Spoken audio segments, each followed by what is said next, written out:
অনুমান করা হচ্ছে প্রায় ৯২% মুসলমানের এই বাংলাদেশে বর্তমানে খোলাখুলিভাবে সুদের কারবার চলছে, যেন এটি একটি স্বাভাবিক ব্যবসা।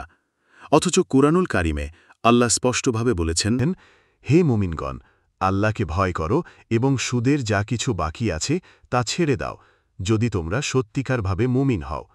আর যদি তা না করো, তবে আল্লাহ এবং তার রাসূলের পক্ষ থেকে যুদ্ধের ঘোষণা জেনে নাও। সূরা আল বাকারা ২৭৮ ও ৭৯। এত ভয়ঙ্কর ঘোষণা থাকা সত্ত্বেও আমাদের সমাজে সুদ গোপনে নয়, বরং সম্মানের আসনে বসেছে।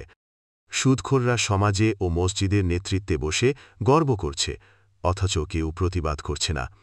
আশ্চর্যের বিষয়, যদি কেউ প্রকাশ্যে হারাম খাদ্য যেমন শূকর খায়, তখন পুরো সমাজ চিৎকারে ফেটে পড়ে, জাত গেল, জাত গেল।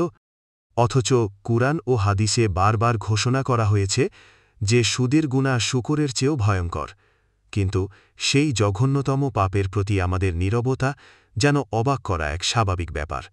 মসজিদ মাদ্রাসার সংখ্যা বাড়ছে, হাফেজ তৈরির প্রতিযোগিতা বাড়ছে, এটা অবশ্যই ভালো।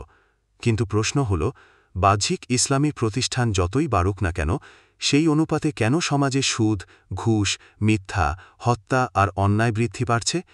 এর মূল দায়ভার আমাদের নিজেদের উপরেই পড়ে।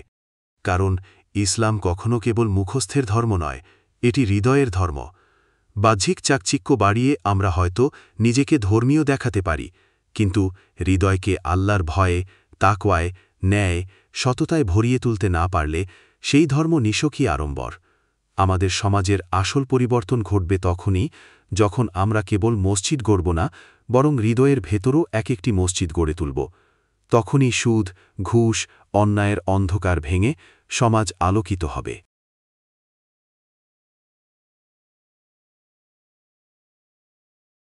Religion is not a decoration of the tongue, but a light of the heart.